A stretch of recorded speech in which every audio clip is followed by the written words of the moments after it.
জনপ্রিয় question Gamini Silva, মানে এটার কারণটা কি? সরিয়ে দিলে কি আসলে মিরপুরের উইকেট চেঞ্জ হয়ে যাবে? না, যেটা খবর বেরিয়েছে ওটা আংশিক সত্য, তবে হয়তো তিনি বেশি দিন আর নেই। এটা তো আরো বড় সুখবর আমার মনে হয় যে সবার জন্য।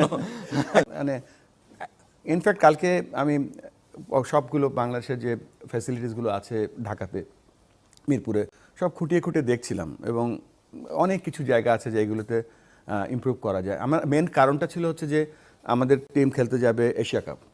তো এশিয়া কাপে খেলা হবে দুবাই এবং আবুধাবিতে, যদিও এখন ভেন্যু কনফার্ম হয় আজকে কালকের মধ্যে।